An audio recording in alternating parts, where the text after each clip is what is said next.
have the opportunity to put America first again.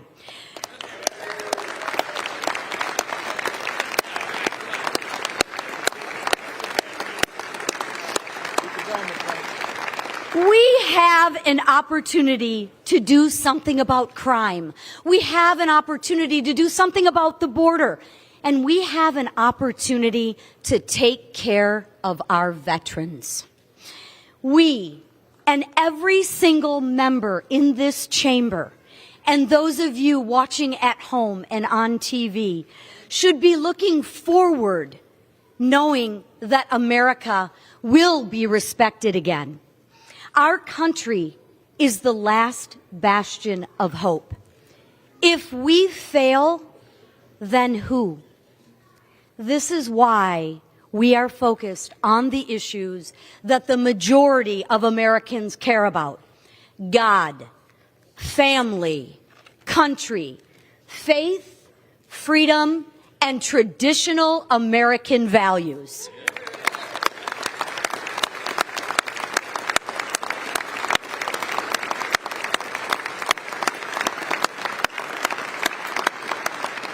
And we should be making it easier for people to achieve the American dream. Over 14 months ago, Mike Johnson took on a daunting task. No speaker is perfect, and no one will ever be. However, achieving perfection requires incremental gains and hard decisions along the way. None of us will get exactly what we want. The fundamental collective goal of this body is to make progress for the American people in which we represent. And we have done just that under Mike's leadership. We should be celebrating and building upon his efforts, our efforts. Mike has remained the same kind and caring person as he was before he assumed this role. He's an honest broker. He shows you his true beliefs at face value. He is steadfast in his values of faith, family, and love of this country. He knows our brightest days are still ahead of us, and I do too. I am hopeful for the next Congress.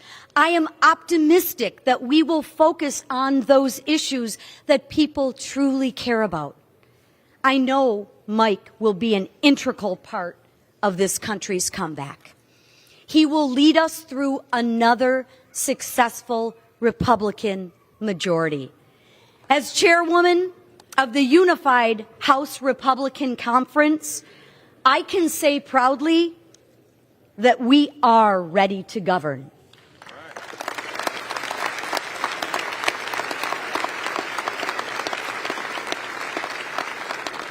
It is my honor to present our conference's nominee for the Speaker of the People's House, the Honorable Mike Johnson from the state of Louisiana.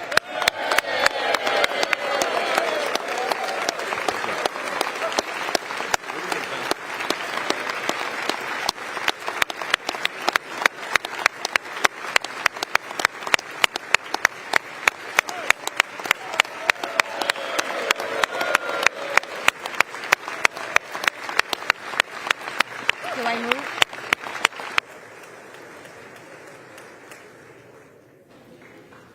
The clerk now recognizes the gentleman from California, Mr. Aguilar. Thank you, Mr. Clerk.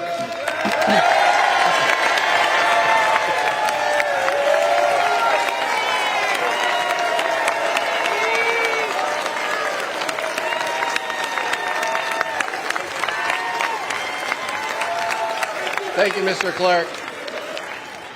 Thank you, Mr. Clerk. I've had a little bit of practice, and clearly my colleagues took notice. I rise to place a name in nomination, but first I want to acknowledge my colleague from Michigan for her heartfelt and personal nominating speech. As someone who's given a few of these, I can say you served your conference well, Representative McLean.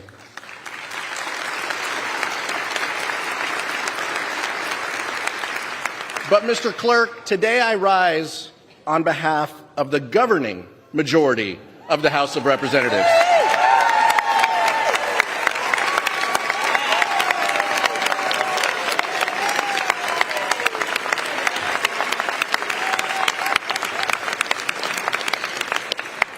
The American people have sent a strong message that they want their elected leaders working together to tackle the affordability crisis.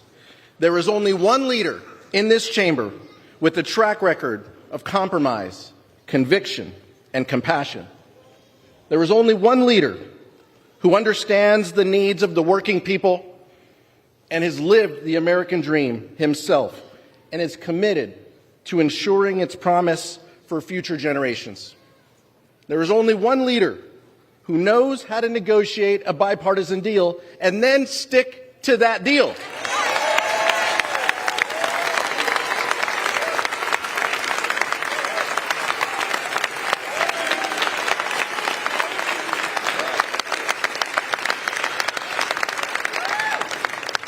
House Democrats are united behind the most powerful legislative leader in this chamber, Hakeem Jeffries of Brooklyn.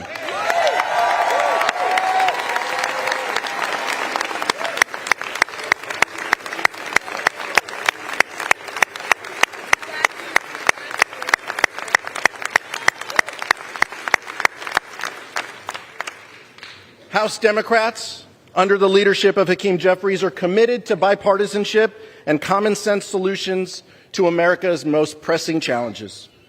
In the face of chaos and dysfunction over the last 2 years, our caucus has kept the government funded, kept our allies protected, and the economy secured from the catastrophic default. In the 119th Congress, we will work with the incoming administration to make life better, safer, and more affordable for working families. And the incoming administration must also recognize that while my colleagues on the other side of the aisle are divided, and while compromise remains a dirty word for so many, Congress won't be able to keep the lights on, let alone pass anything of substance, without the buy-in and blessing of House Democrats and Hakeem Jeffries.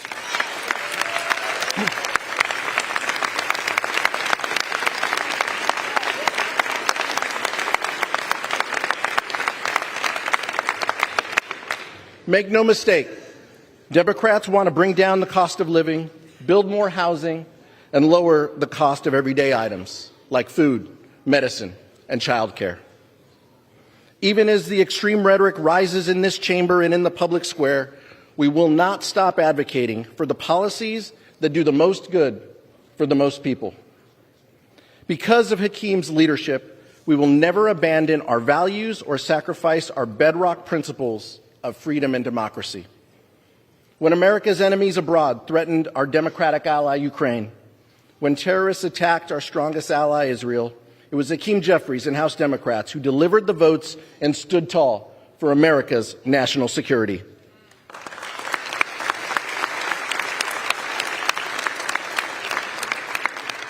When the least, the lost, and the left behind were threatened with devastating cuts, Hakeem Jeffries stood with America's mothers, children, and veterans. When the incoming administration wanted to raise the debt limit by trillions of dollars in order to finance tax cuts for the wealthy, the well-off, and the well-connected, leaving middle-class families to pay for the bill and leaving them high and dry, Hakeem Jeffries didn't just say no, he said, that's why there is only one true candidate today for Speaker. So, Mr. Clerk, I am honored to rise today at the direction of the House Democratic Caucus to place into nomination for election to the position of Speaker of the House of Representatives, the pride of Brooklyn, the gentleman from New York, Hakeem Jeffries.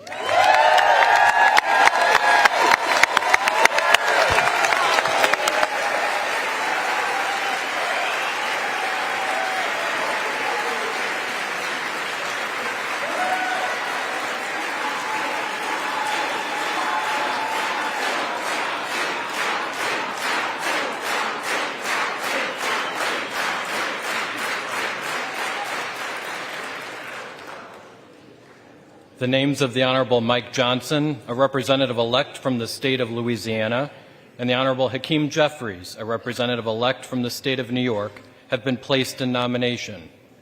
Are there further nominations? There being no further nominations, the clerk appoints the following tellers: the gentlewoman from North Carolina, Ms. Fox; the gentleman from New York, Mr. Morelli; the gentleman from Wisconsin, Mr. Stile; and the gentlewoman from California, Mrs. Torres. The tellers will come forward and take their seats at the desk in front of the speaker's rostrum.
The roll now will be called, and those responding to their names will indicate by surname the nominee of their choosing.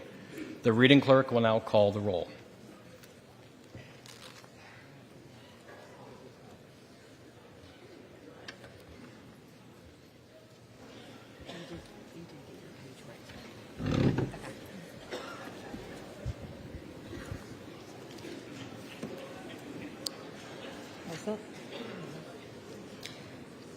Adams. Jeffries. Adderholt. Johnson. Aguilar. Jeffries. Alford. Johnson. Allen. Johnson. Amo. Jeffries. Amode of Nevada. Johnson. Ansari. Jeffries. Arrington. Johnson. Auchincloss. Jeffries. Babin. Johnson. Bacon. Johnson. Baird. Johnson. Balderson. Johnson. Ballant.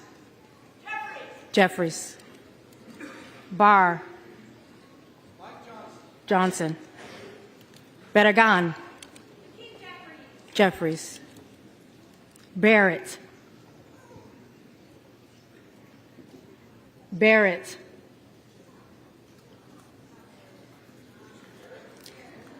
Baumgartner.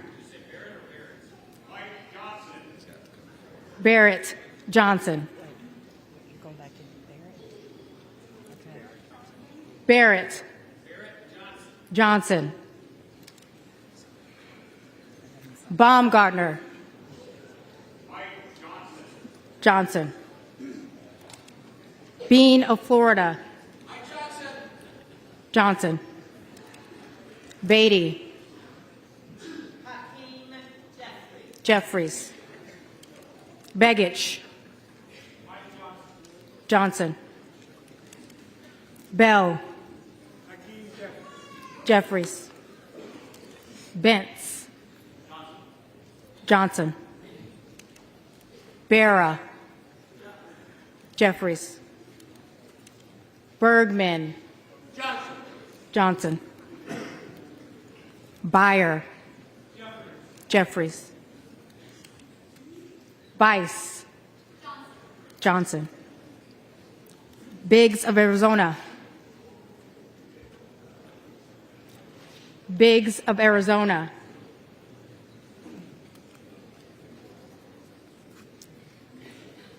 Biggs of South Carolina. Johnson. Bilirakis. Johnson.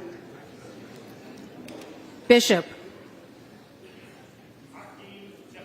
Jeffries. Bobert. Johnson. Bonamici. Jeffries. Bost. Johnson. Boyle of Pennsylvania. Jeffries. Brikeen. Johnson. Bresnahan. Johnson. Brown. Jeffries. Brownlee. Jeffries. Buchanan. Johnson. Budzinski. Jeffries. Burchett.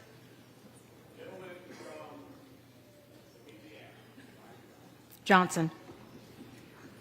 Burleson. Johnson. Bynum. Jeffries. Calvert. Johnson. Kamek. Johnson. Carbajal.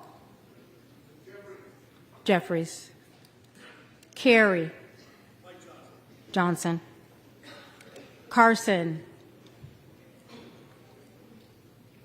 Carson. Carter of Georgia. Mike Johnson. Johnson. Carter of Louisiana. Jeffries. Carter of Texas. Johnson. Kassar. Jeffries. Case. Jeffries.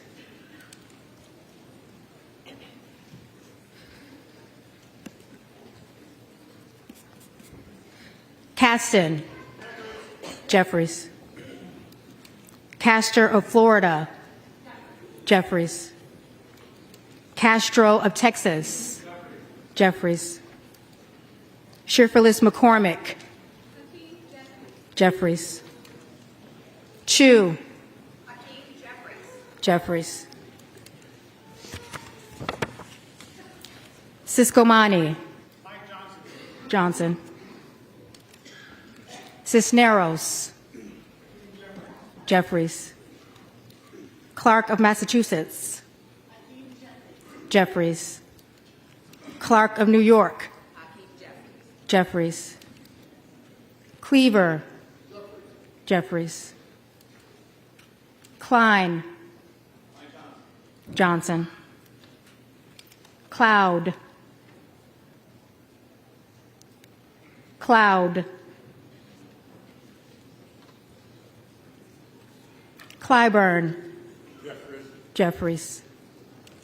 Clyde. Clyde. Cohen. Jeffries. Cole. Johnson. Collins.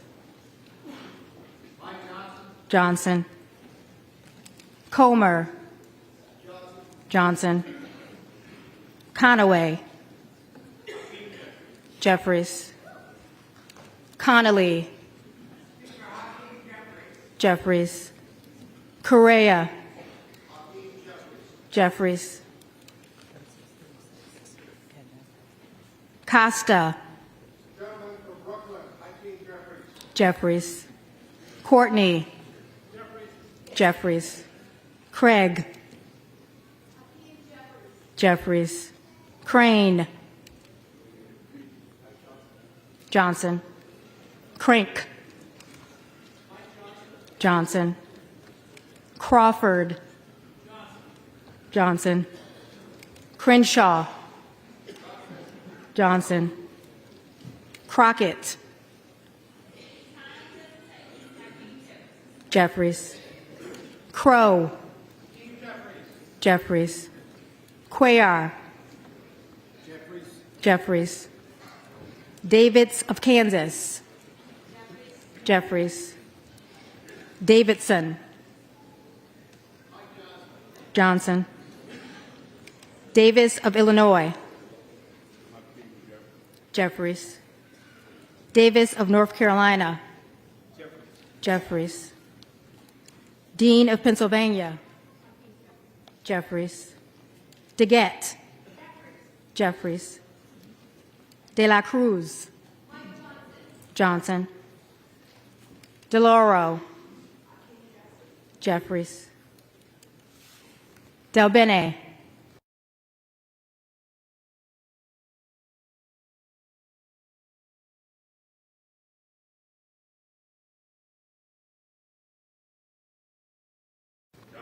Johnson.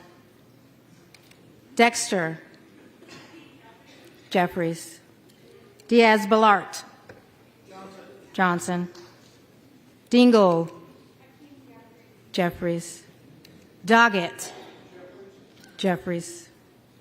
Donalds. Johnson. Downing.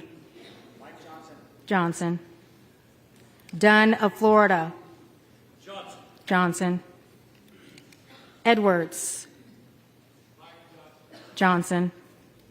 Elfreth. Jeffries. Elzie. Johnson. Emmer. Johnson.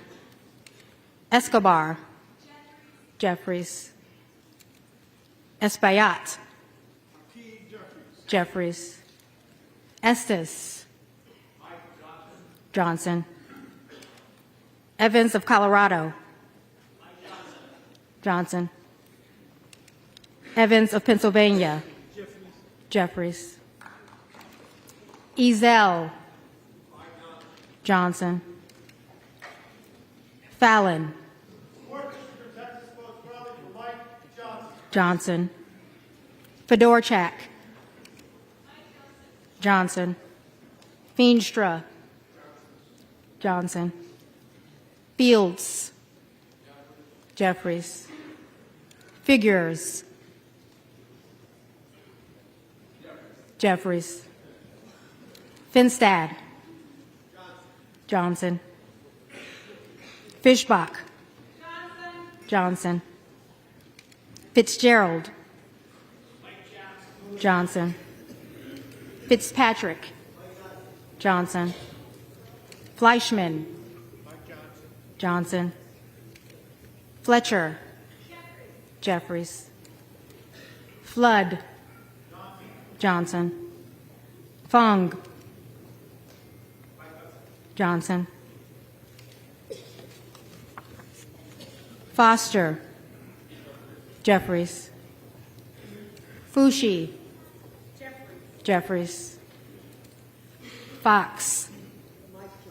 Johnson. Lois Frankel. Jeffries. Scott Franklin. Johnson. Friedman. Jeffries. Frost. Jeffries. Fry. Johnson. Fulcher. Johnson. Garamendi. Jeffries. Garbarino.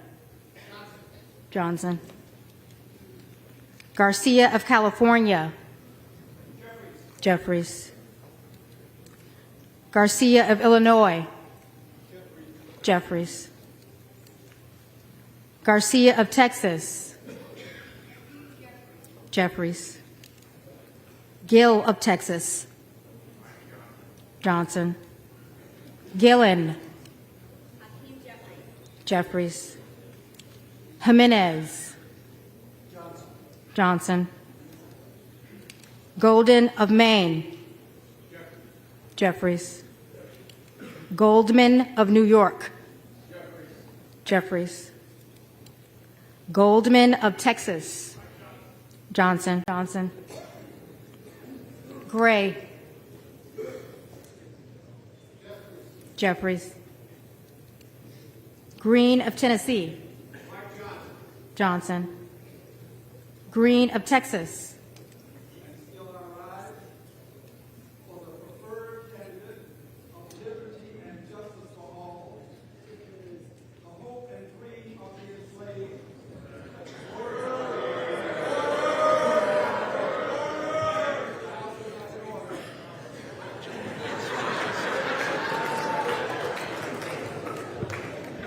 The gentleman may respond by surname.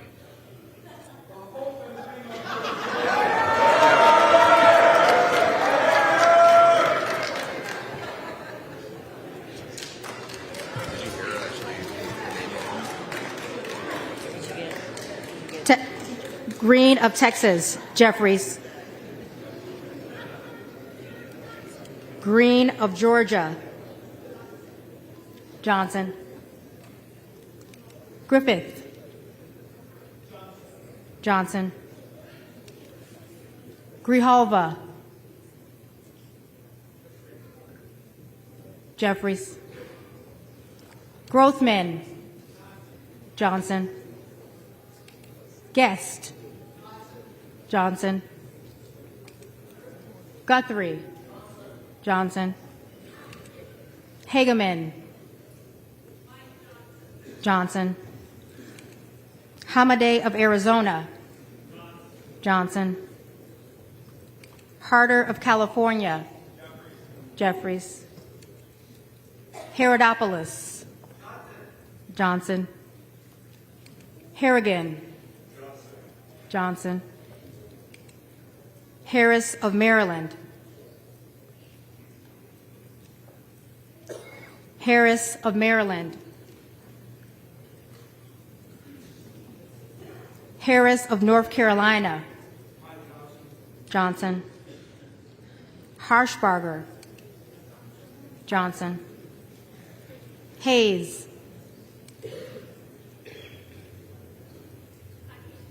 Jeffries. Hearn of Oklahoma. Johnson.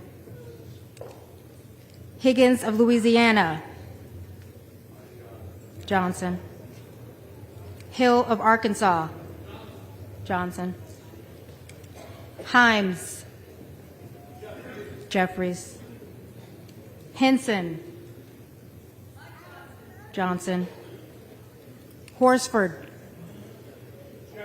Jeffries. Houchin. Johnson. Houlihan.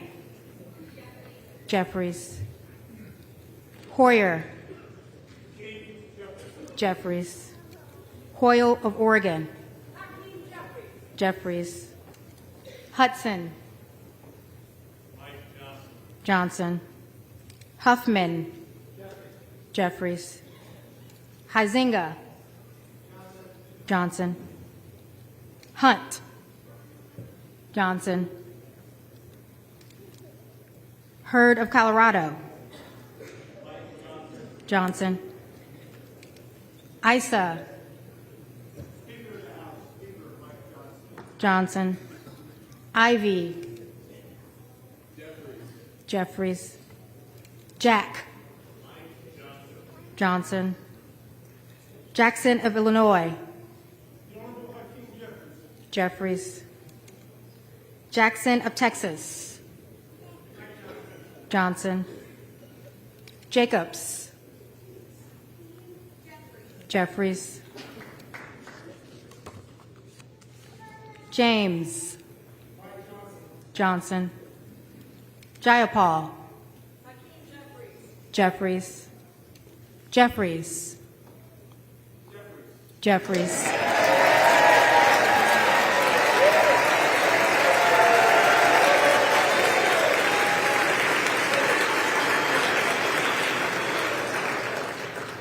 Johnson of Georgia. Jeffries. Johnson of Louisiana. Johnson.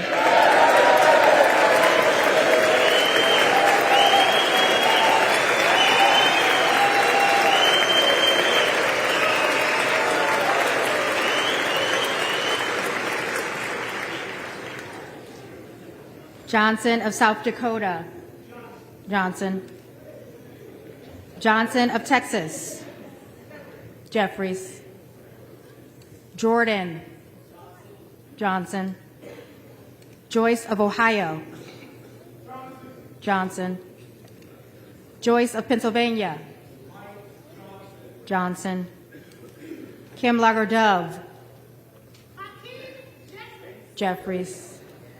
Captor. Jeffries. Kane. Johnson. Keating. Jeffries. Kelly of Illinois. Jeffries. Kelly of Mississippi. Johnson. Kelly of Pennsylvania. Johnson. Kennedy of New York. Jeffries. Kennedy of Utah. Johnson. Kana. Jeffries. Kiggins of Virginia. Johnson. Kiley of California. Johnson. Kim. Johnson. Knott. Johnson.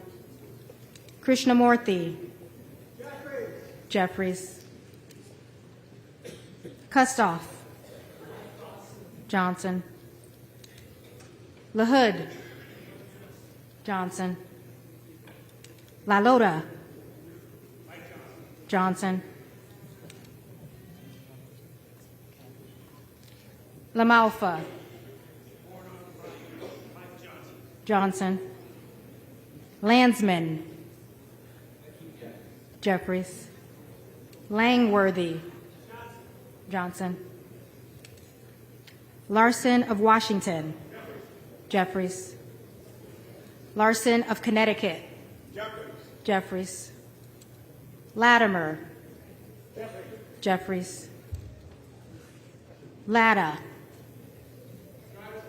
Johnson. Lawler. The Honorable Mike Johnson. Johnson. Lee of Florida.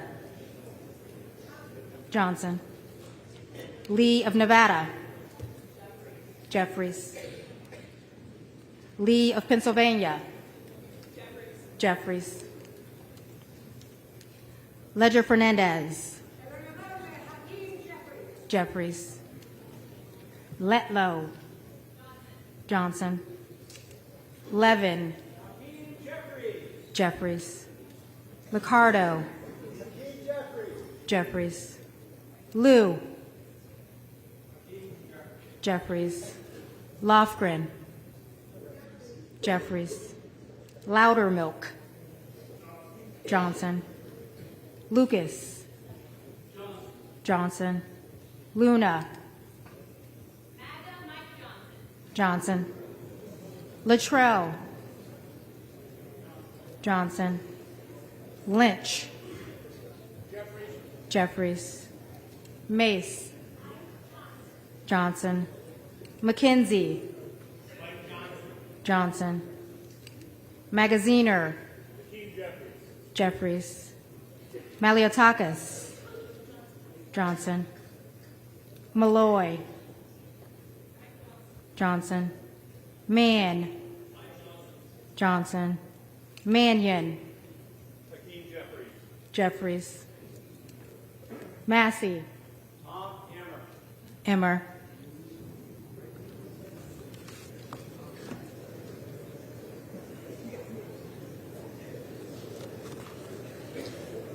Mast. Johnson. Matsui. Jeffries. McBath. Jeffries. McBride. Jeffries. McCall. Johnson. McLean. Johnson. McLean Delaney. Jeffries. McClellan. Jeffries. McClintock. Johnson. McCullum. Jeffries.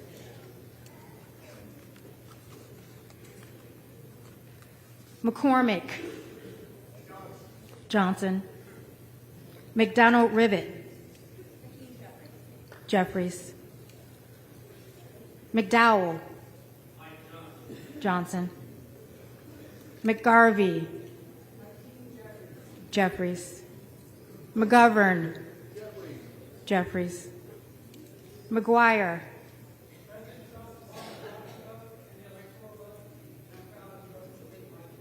Johnson. McIver. Jeffries. Meeks. Jeffries. Menendez. Jeffries. Mang. Jeffries. Messmer. Johnson. Muser. Johnson. Mfume. Jeffries. Miller of Illinois. Johnson. Miller of Ohio. Johnson. Miller of West Virginia. Johnson. Miller Meeks. Johnson. Mills. Johnson. Min. Jeffries. Molinar. Johnson. Moore of Alabama. Johnson. Moore of North Carolina. Johnson. Moore of Utah. Johnson. Moore of Wisconsin. Jeffries. Moore of West Virginia. Johnson. Moran. Johnson. Morelli. Jeffries. Morrison. Jeffries. Moskowitz. Moskowitz. Jeffries. Moulton. Jeffries. Mervan. Jeffries. Mullen. Jeffries. Murphy. Johnson. Nadler. Jeffries. Neal. Jeffries. Nagoose. Jeffries. Nails. Johnson.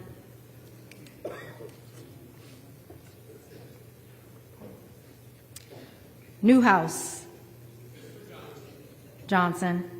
Norcross. Jeffries. Norman. Jordan.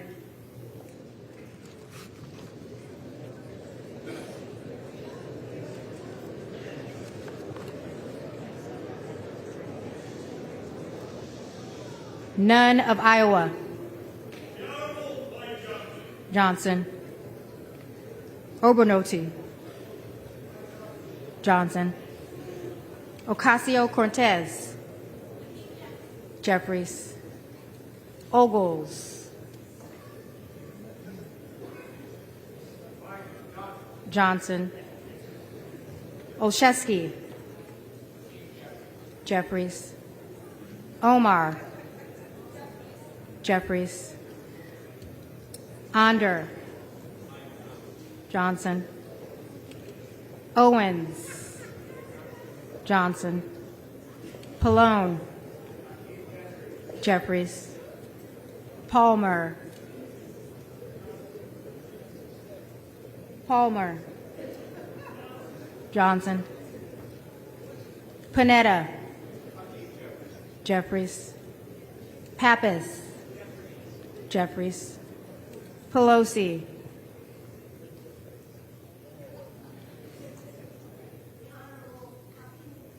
Jeffries.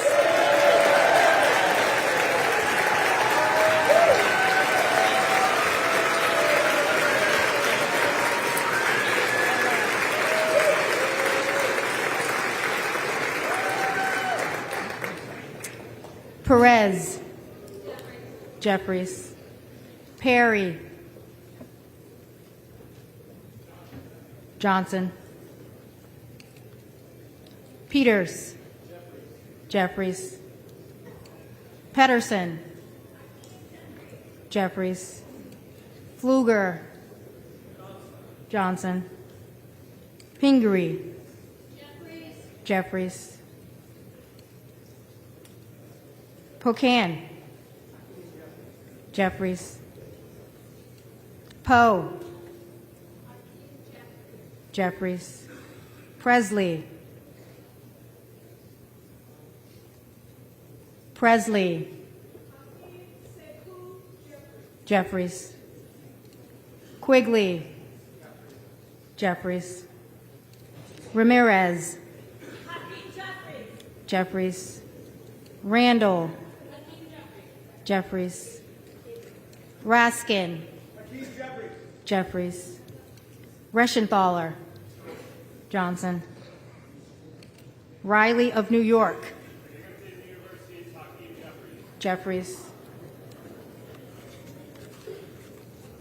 Rivas. Jeffries. Rogers of Alabama.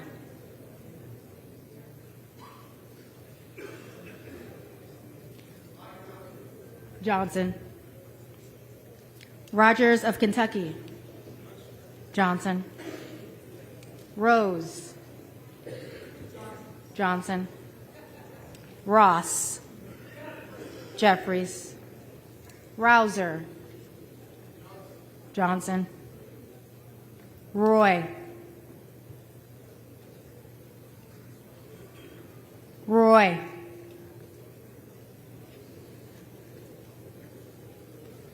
Ruiz. Jeffries. Ruley. Johnson. Rutherford. Johnson. Ryan. Jeffries. Salazar, Johnson, Salinas, Jeffries, Sanchez,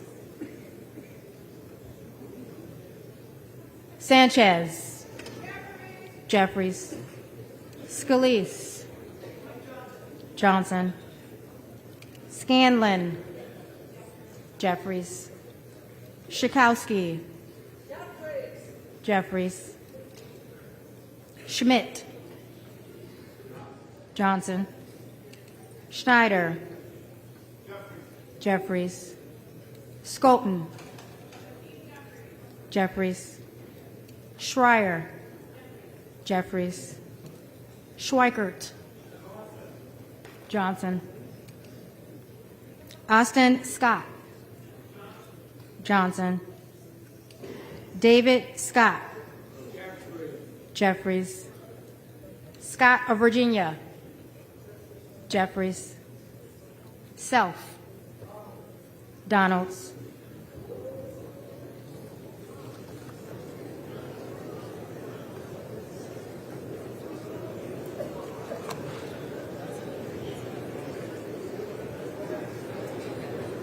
Sessions, Johnson, Sewell, Jeffries, Sherman, Jeffries, Sherrill, Jeffries, Shreve, Johnson, Simon, Simon, Jeffries, Simpson, Simpson, Johnson, Smith of Missouri, Johnson, Smith of Nebraska, Johnson, Smith of New Jersey, Johnson, Smith of Washington, Jeffries, Smucker, Johnson, Sorensen, Jeffries, Soto, Jeffries, Sparts, Sparts, Johnson, Stansbury, Jeffries, Stanton, Jeffries,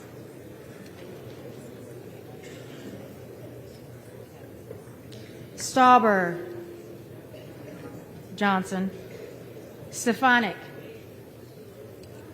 Johnson, Style, Johnson, Stubbe, Johnson, Stevens, Jeffries, Strickland, Jeffries, Strong, Johnson, Stutzman, Johnson, Subramaniam, Jeffries, Suozzi, Jeffries, Swalwell, Jeffries, Sykes, Jeffries, Takano, Jeffries, Taylor, Johnson, Tenney, Johnson, Tanadar, Jeffries, Thompson of California, Jeffries, Thompson of Mississippi, Jeffries, Thompson of Pennsylvania, Johnson, Tiffany, Johnson, Timmons, Johnson, Titus, Jeffries, Talib, Jeffries, Takuda, Jeffries, Tonko, Jeffries, Torres of California. Jeffries. Torres of New York. Jeffries. Trahan. Jeffries. Tran. Jeffries. Turner of Ohio. Johnson. Turner of Texas. Jeffries. Underwood. Jeffries. Valadeo. Johnson. Van Drew. Johnson. Van Dyne. Johnson. Van Orden. Johnson. Vargas. Jeffries. Vasquez. Jeffries. Vesey. Jeffries. Velasquez. Jeffries. Vindman. Jeffries. Wagner. Johnson. Wahlberg. Johnson. Waltz. Waltz. Wasserman Schultz. Jeffries. Waters.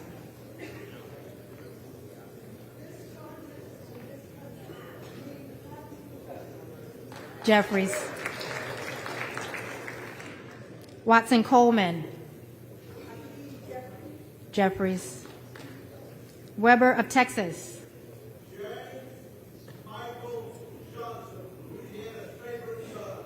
Johnson. Webster of Florida. Johnson. Westerman. Johnson. Whitesides. Jeffries. Weed. Johnson. Williams of Georgia. Jeffries. Williams of Texas. Johnson. Wilson of Florida. Jeffries. Wilson of South Carolina. Johnson. Whitman. Johnson. Womack. Johnson. Yacom. Johnson. Zinke. Johnson.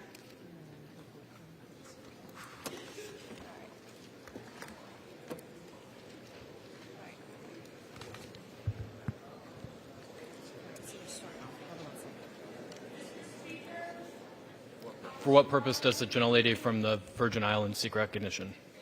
Thank you, Mr. Speaker. I have a parliamentary inquiry. I note that the names of the representatives from the Americas, Samoa, Guam, Northern Mariana, Puerto Rico, the Virgin Islands, and the District of Columbia were not called, representing collectively 4 million Americans.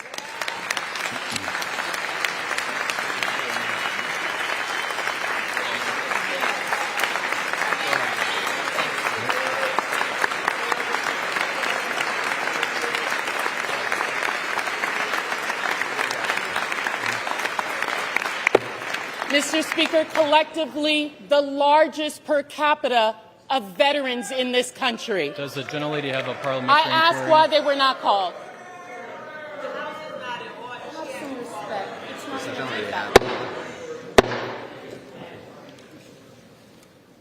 Gentlelady is recognized. I asked why they were not called from the parliamentarian, please. Delegates-elect and the resident commissioner-elect are not qualified to vote. Representatives-elect are the only individuals qualified to vote in the election of a speaker. As provided in Section 36 of the House Rules and Manual, the speaker is elected by a majority of the members-elect voting by surname. Thank you, Mr. Speaker. This body and this nation has a territories and a colonies problem. What House will was be in supposed order. to be temporary has Gentlelady now will suspend. effectively become permanent. We must do something about this The problem. gentlelady is no longer so that these- recognized.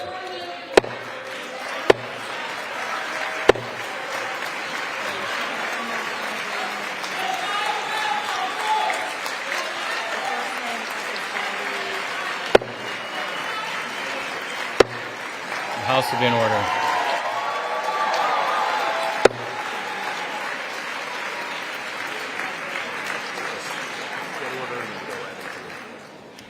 The reading clerk will now call the names of the representatives-elect who did not answer the first call of the roll.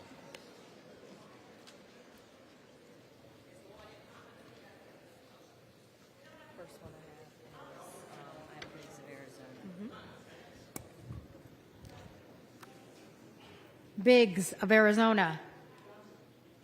Johnson.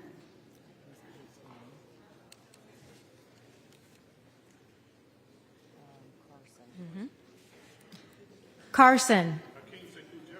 Jeffries.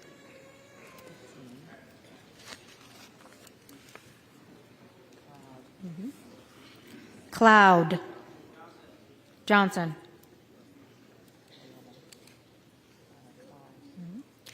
Clyde. Clyde.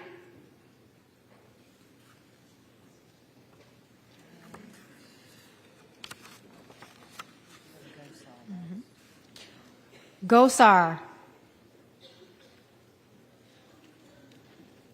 Gosar.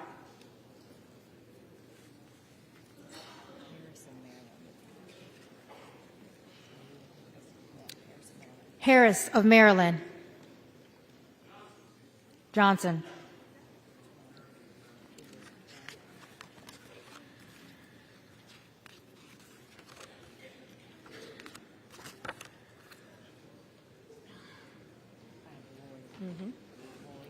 Roy. Johnson.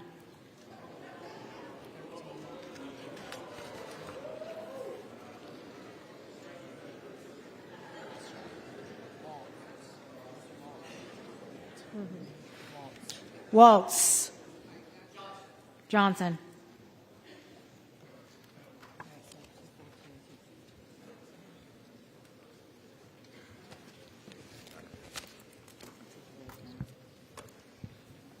If there are any representatives-elect who did not answer the call of the roll, they may come to the well and vote at this time.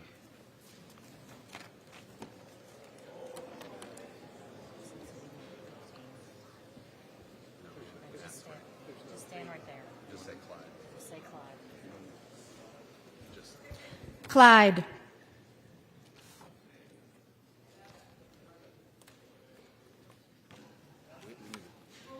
Clyde.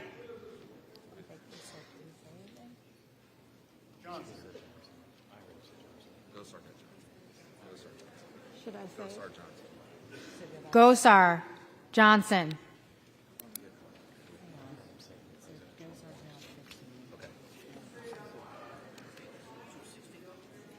We didn't count Clyde because we didn't hear him.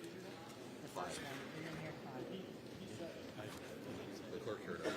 Clerk heard it. It said who President Trump wants, Johnson. He said President Trump wants Johnson. Okay. I had it recorded as Johnson. Clyde Johnson. 216, 215.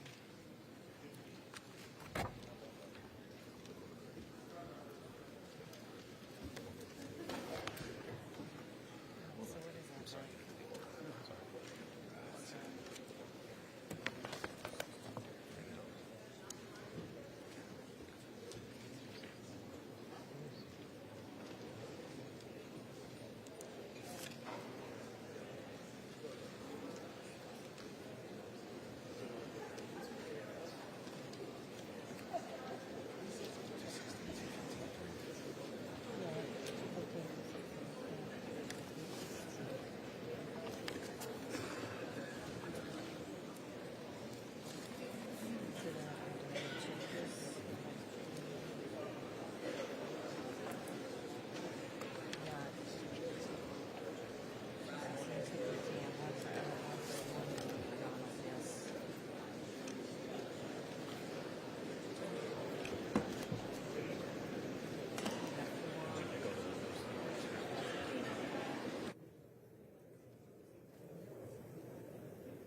The House will be in order.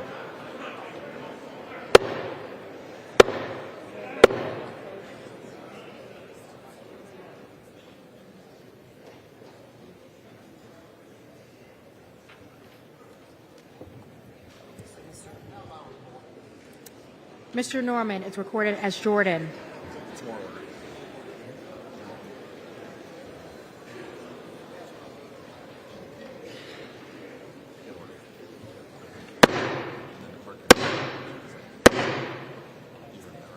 House will be in order.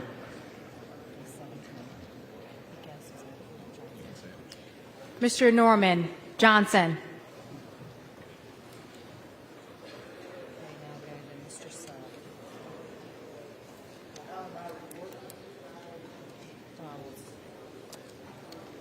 Mr. Self is recorded as Donalds. Mr. Self, Johnson.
The tellers agree in their tallies that the total number of votes cast is 434, of which the Honorable Mike Johnson of the state of Louisiana has received 218.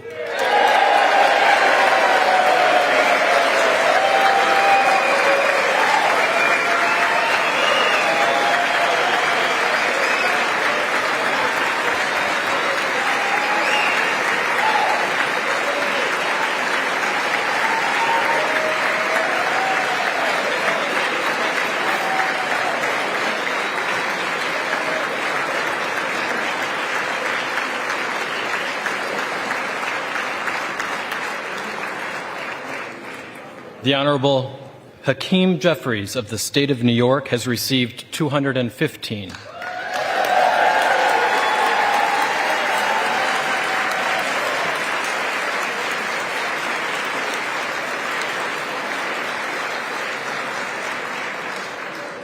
And the Honorable Tom Emmer of the State of Minnesota has received 1.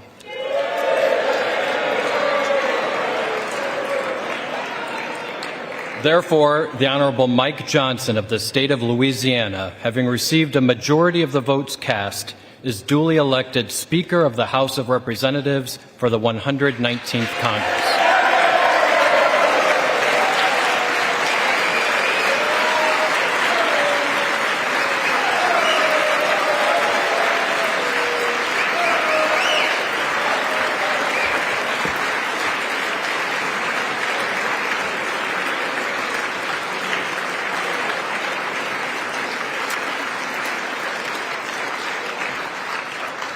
The clerk appoints the following committee to escort the Speaker-elect to the chair.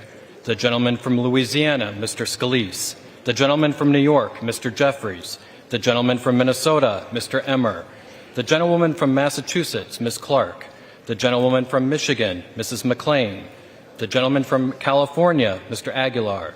The gentleman from North Carolina, Mr. Hudson. The gentleman from California, Mr. Liu. The gentleman from Oklahoma, Mr. Hearn. The gentleman from Colorado, Mr. Neguse. The gentleman from Utah, Mr. Moore. The gentlewoman from Washington, Ms. Delbene. The gentlewoman from Indiana, Mrs. Houchin. The gentleman from New York, Mr. Morelli. The gentleman from Pennsylvania, Mr. Reschenthaler. The gentlewoman from Michigan, Mrs. Dingell. And the members of the Louisiana delegation, Mr. Higgins, Ms. Letlow, Mr. Carter, and Mr. Fields. The committee will retire from the chamber to escort the Speaker-elect to the chair.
Speaker-elect Mike Johnson from the state of Louisiana.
Ready?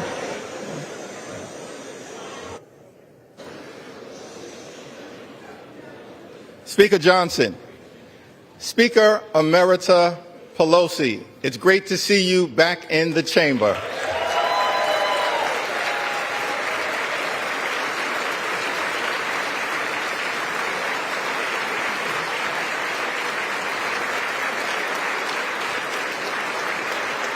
Whip Clark, Chairman Aguilar, thank you for your kind and generous words of nomination. To my colleagues in government, new members of Congress, families, friends, all those assembled. It's a high honor and a distinct privilege to welcome you to the People's House and the 119th Congress. The Bible teaches us in Ecclesiastes, the 3rd chapter, 1st verse, that for everything there is a season and a time for every matter under heaven. It's fair to say that in a democracy, there's a time to campaign and a time to govern. The election is over. This is a new Congress. The American people need us as their elected representatives in this season to put down our partisan swords and pick up bipartisan plowshares. It's time for us to come together, not as Democrats or Republicans, but as Americans, to get things done for the people. In that spirit, House Democrats will work hard to find bipartisan common ground with our Republican colleagues in the incoming administration on any issue, whenever and wherever possible, in order to make life better for everyday Americans. For far too long in this country, the cost of living has gone up, but the size of the middle class has come down. Housing costs are too high. Grocery costs are too high. Child care costs are too high. Insurance costs are too high. Utility costs are too high. America is too expensive. There are far too many people in this great country who for decades have been struggling to live paycheck to paycheck. That is not acceptable in the wealthiest country in the history of the world. We need to build an affordable economy for hard-working American taxpayers, and we need to build it now. It's time for us to come together and finally lower the high cost of living in the United States of America once and for all.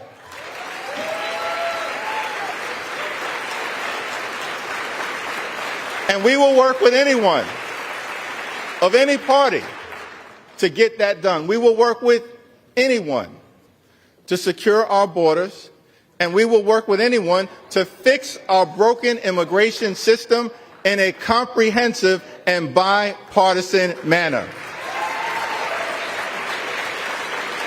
At the same period of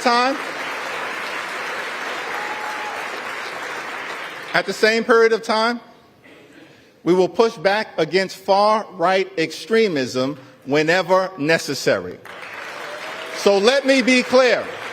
Social Security and Medicare are not entitlement programs. They are earned benefits. Hard-working American taxpayers pay in to Social Security and Medicare every day, every week, every month, every year throughout their entire adult life. They've earned those benefits, worked hard for those benefits, and deserve those benefits.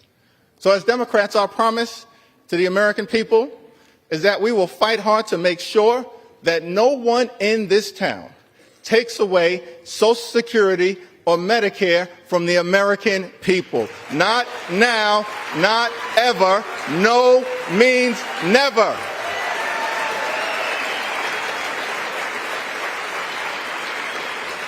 Our position is that it is not acceptable to cut Social Security, cut Medicare, cut Medicaid, cut veterans' benefits, or cut nutritional assistance from children and families in order to pay for massive tax breaks for billionaires and wealthy corporations. House Democrats will fight hard to protect working class Americans and the things that matter to them, not the wealthy, the well-off, and the well-connected. Keep your hands off Social Security and Medicare.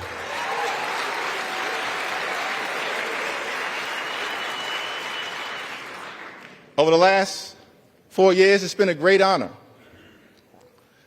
for us to work alongside President Joe Biden and Vice President Kamala Harris, whose administration rescued the economy from a once-in-a-century pandemic, delivered historic infrastructure investments, created more than 15 million good-paying jobs, enacted common sense gun safety legislation for the first time in 30 years, provided life-sustaining health insurance to veterans suffering from toxic exposure, championed the largest investment in combating the climate crisis in the history of the world, which we will defend, and brought down the high price of life-saving prescription drugs for millions of Americans. Thank you, President Biden and Vice President Harris, for your powerful, principled, and purposeful public service. Thank you.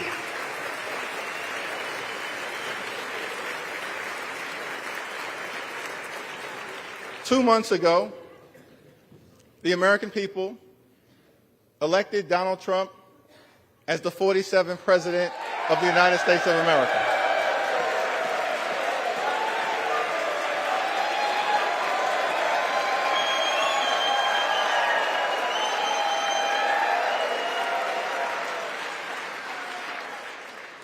Thank you for that very generous applause. It's okay. There are no election deniers on our side of the aisle. You see, one should love America. One should love America when you win and when you lose. That's the patriotic thing to do, and that's the America that House Democrats will fight hard to preserve, because we love this country. America is bigger than any one campaign, any one election, or any one individual. America, the land of the free and the home of the brave. Let us never forget that our country is free, not simply because we are strong. America is strong because we are free. That freedom is now under assault. There are some in this country who apparently believe that the freedom of economic opportunity that made them wealthy should not apply to everyone else. Our message to that crowd is simple. Democrats will never abandon the long walk toward freedom. We will fight hard to defend the freedom of opportunity that makes the American dream possible. We will fight hard for the freedom to vote, and to fight for a government of the people, by the people, and for the people. We will fight for the freedom to organize and join a union of your choice. We will fight to defend the free enterprise system, but work hard to make sure that it actually works for working class Americans. And we will always defend a woman's freedom to make her own reproductive health care decisions. America promises one nation, under God, indivisible, with liberty and justice for all. That's the America House Democrats will fight hard to preserve. God bless you. God bless the House of Representatives. May God continue to bless the United States of America.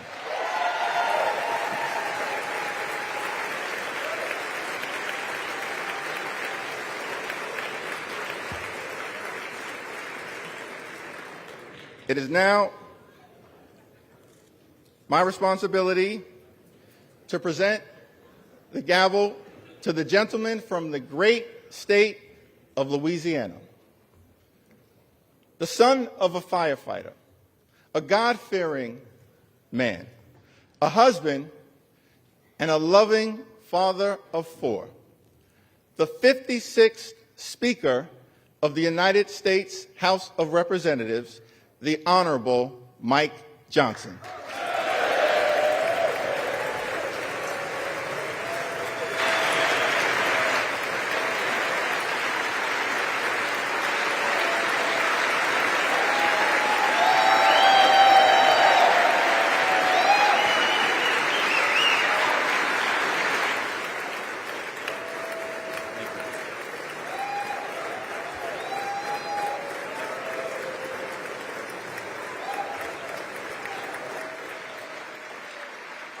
Thank you.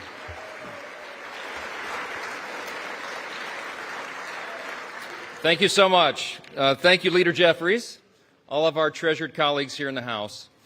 I'm grateful for this nomination. I'm grateful for this election, for the confidence this chamber has placed in me. It is the great honor of my life to serve this body with all of you.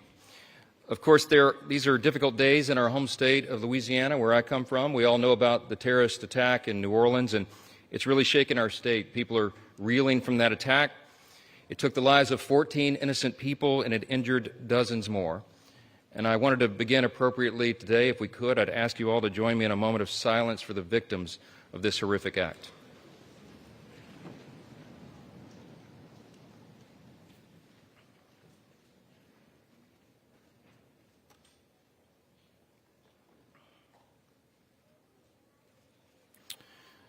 Thank you. Thank you for that. I believe in giving honor where honor is due, and all of us do well to honor our spouses. My wife happens to be here this time. She didn't make it last time. It happened a little sudden. Kelly, would you stand up here in the gallery? Thank you.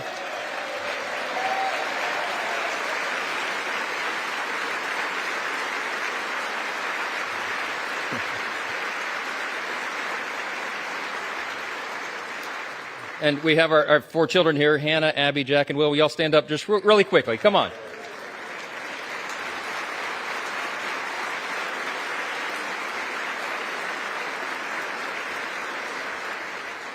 I wanted to do that. All of us recognize that there are no perks to being a congressman's kid, right? It's all sacrifice. And our spouses put up with so much, endless hours in travel and all the responsibilities upon us. And we're good to remind them how important they are to us and how we could not do the job without them. And so it's appropriate for all of us to do that. Thank you. Thank you, guys.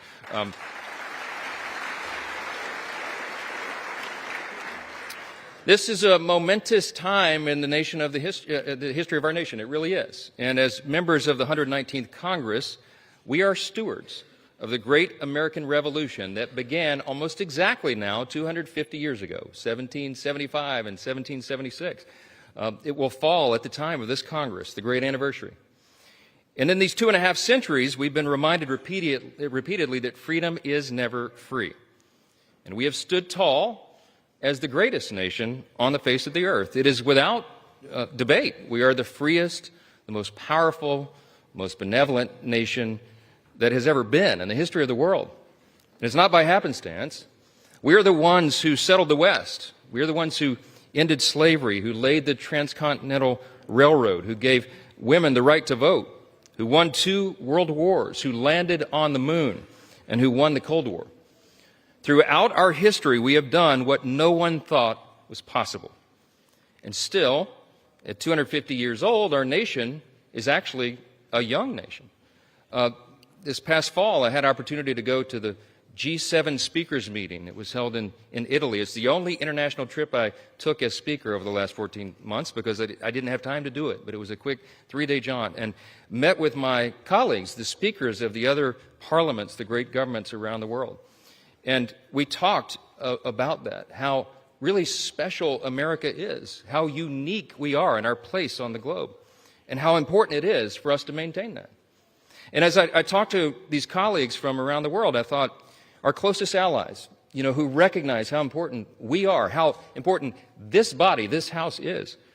I thought about how is it that such a young country has become so exceptional, so singular in its importance, that today stands as the world's leader in liberty and the economy and culture.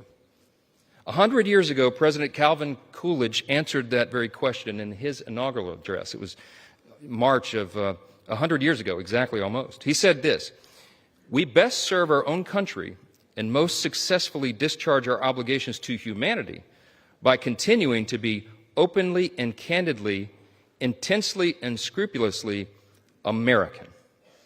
I love that. I love that. Today, yeah, that's right. That's an applause line.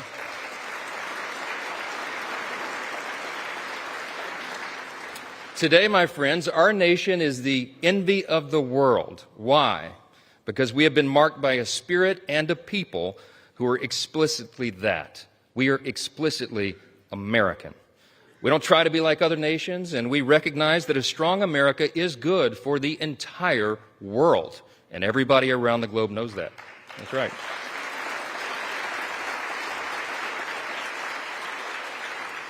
We also recognize that the core principles that made America what we are must still be preserved today. The principles, I call them the 7 core principles of American conservatism, but it's really the 7 core principles of the nation itself. Individual freedom, limited government, the rule of law, peace through strength, fiscal responsibility, free markets, and human dignity. These are the ingredients, the things that made us who we are. And in America, we know that human flourishing is best achieved by adherence to time-tested truths. We could list a number of those simple truths.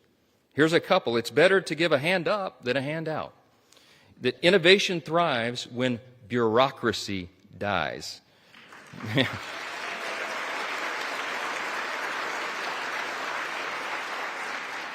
The simple truth that it is parents and families and not administrators that must be in charge of their children's education.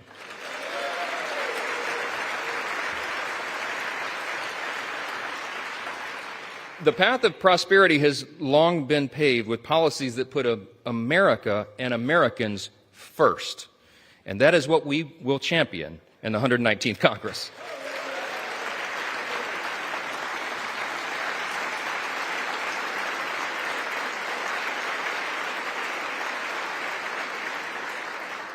We have a mandate, and that was shown in the election cycle. The people want an America First agenda.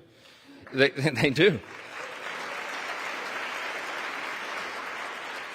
Sadly, for the past 4 years of divided government, too many politicians in Washington have done the opposite. Open borders and overregulation have destroyed our cities and stifled innovation. Inflation and weak leadership have left Americans poorer, and they have placed our country in a perilous position. That's right. But in recent months, we've witnessed something happening, something that's really remarkable, a political moment in our modern history, a groundswell of Americans from every state, race, and religion who now demand that we put the interest of Americans first again, and we will, and we will.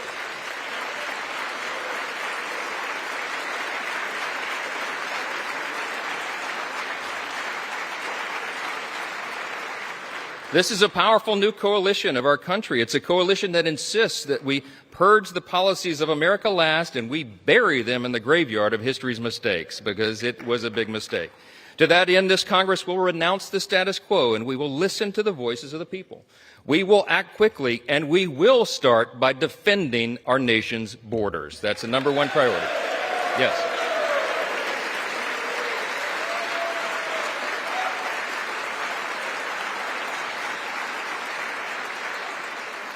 In coordination with President Trump, this Congress will give our border and immigration enforcement agents the resources that they need to do their job. We will secure the border, we will deport dangerous, criminal, illegal aliens, and finally finish building the border wall.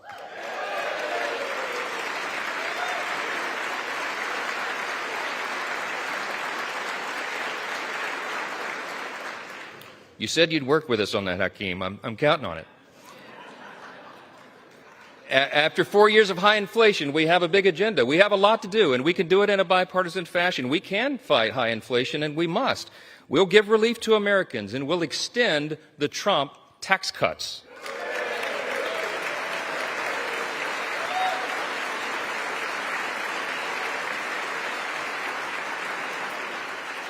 We're going to protect our industries from one-sided trade deals, and we're going to bring overseas investments back to America's shores.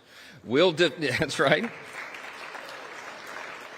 We'll defeat the harmful effects of inflation, and we'll make life affordable again for America's hardworking people.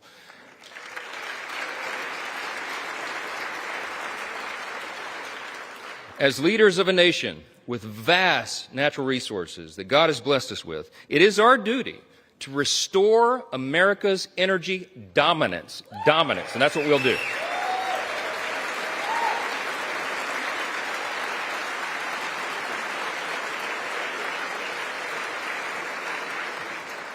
We have to apply common sense. We have to stop the attacks on liquefied natural gas, pass legislation to eliminate the Green New Deal, that funding.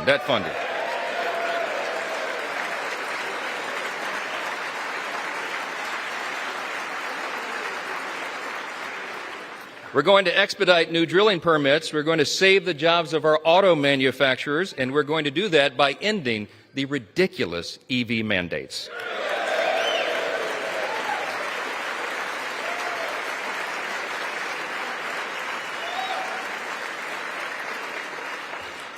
And as heirs to the American Revolution and the descendants of patriots who defied tyranny, in the coming months, we are going to pass legislation to roll back the totalitarian fourth branch of government known as the administrative state.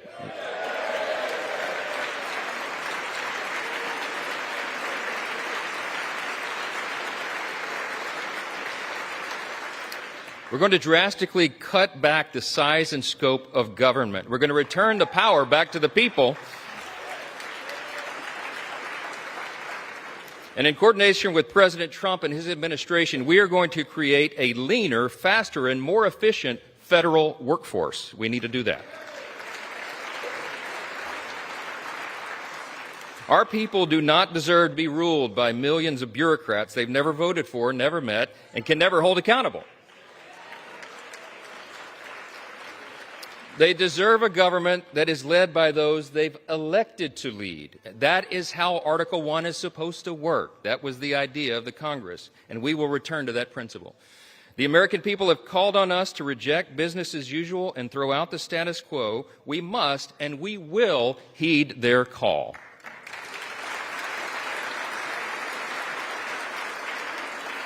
This is especially important as it comes to our nation's military.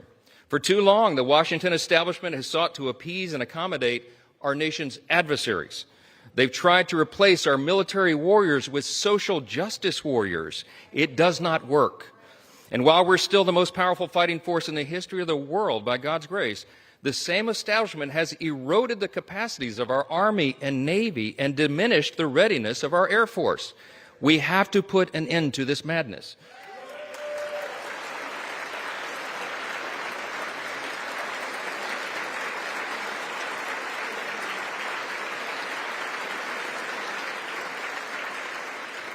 My friends and my colleagues, I think we should all unite in this idea. It is time now to reinstate fear in our enemies, refocus our mission on lethality, and realign our commitment to peace through strength right now.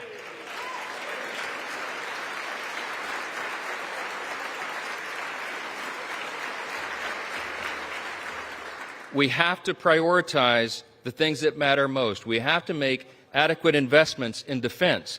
This is the most dangerous moment since World War II, and everyone around the world is looking to America and looking to this body to ensure that we maintain the peace.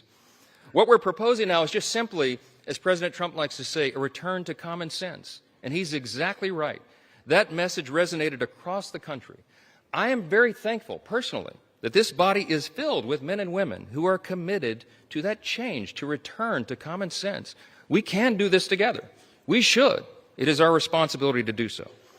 When I first took this gavel, many of you heard me say that I don't believe in luck or consequence. I believe in the idea of providence.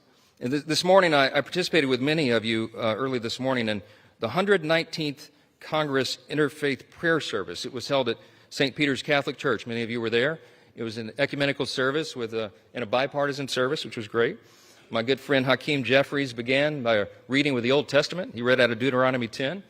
And then I was asked to provide a prayer for the nation.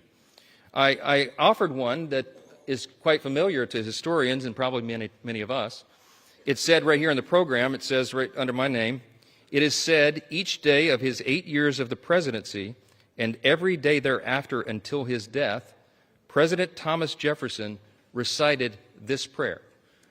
I wanted to share it with you here at the end of my remarks, not as a prayer per se right now, but as a reminder of what our third president and the primary author of the Declaration of Independence thought was so important that it should be a daily recitation. Let me just read you that prayer. It goes like this. Thomas Jefferson's Prayer for the Nation, it's entitled.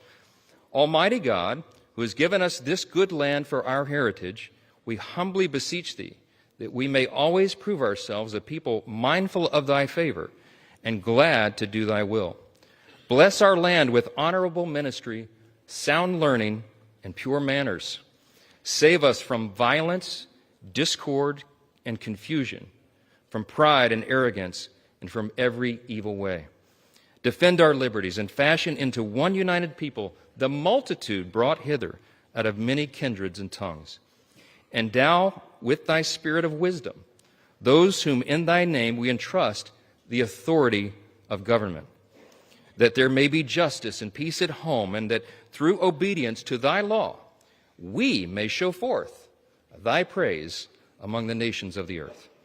In time of prosperity, fill our hearts with thankfulness, and in the day of trouble, suffer not our trust in thee to fail, of which we ask through Jesus Christ our Lord. Amen. That was Thomas Jefferson's prayer. Yeah.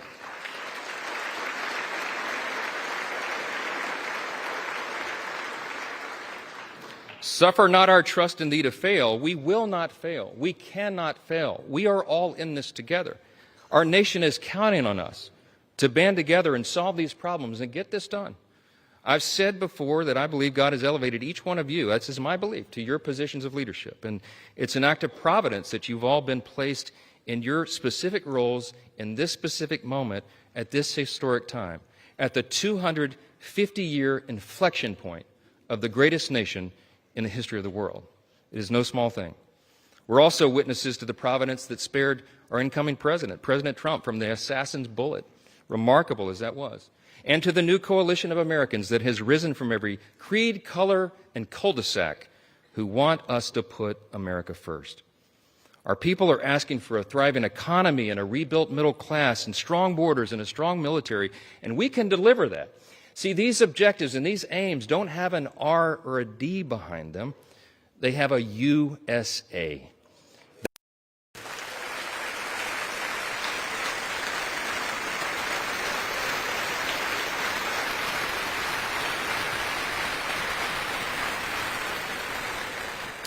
In just a few moments, we're all going to take an oath.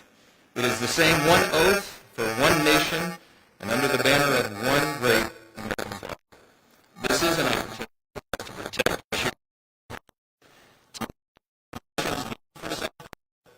and to defend what Hakeem said earlier, the rights to life, liberty, and the pursuit of happiness. Working together, we have the potential to be one of the most consequential Congresses in the history of this great nation, so long as we work together, we do the right thing, and we put America first. As we think about all we've accomplished in the past 250 years, we can only imagine what life will be like 250 years from now. Whatever the future may look like, if we do our jobs now, we can help ensure that our civic virtues will endure, that this nation will still be an example to all the world for its greatness and its example of self-government, and that in spite of our great challenges and even our disagreements and our healthy debates, this extraordinary institution, the People's House, will still be standing strong. Thank you all so much, and God bless America.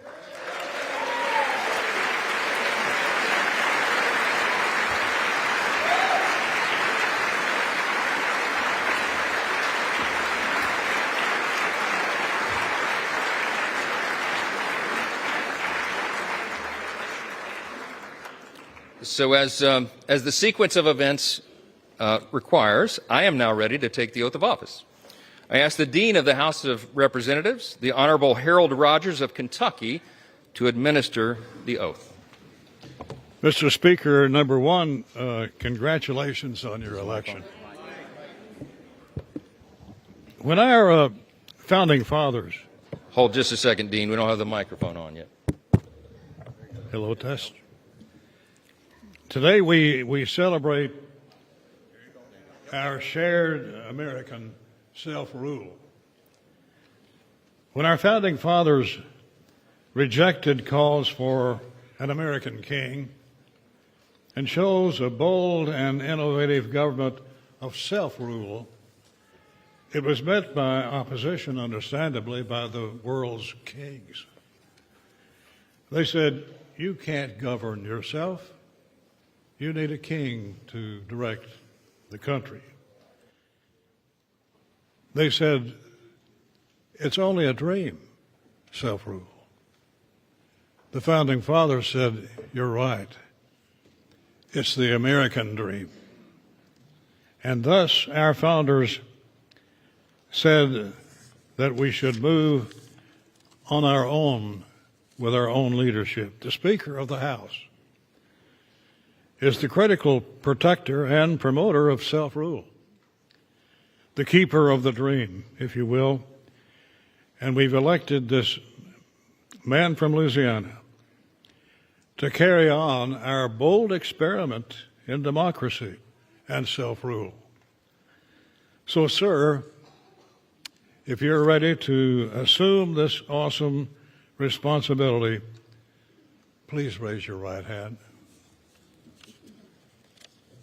Do you solemnly swear that you will support and defend the Constitution of the United States against all enemies, foreign and domestic, that you will bear true faith and allegiance to the same, that you take this obligation freely, that you take this obligation without any mental reservation or purpose of evasion, and that you will well and faithfully discharge the duties of the office on which you're about to enter, so help you God.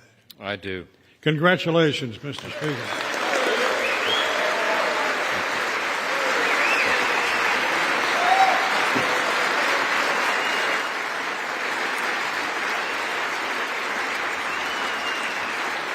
Thank you. You may as well remain standing, because according to precedent, the chair will swear in the members-elect en masse. The members-elect will all rise, and the chair will now administer the oath of office. Will you raise your right hand? Do you solemnly swear or affirm that you will support and defend the Constitution of the United States against all enemies, foreign and domestic, that you will bear true faith and allegiance to the same, that you take this obligation freely without any mental reservation or purpose of evasion, and that you will well and faithfully discharge the duties of the office on which you are about to enter, so help you God. Congratulations, you are now members of the 119th Congress.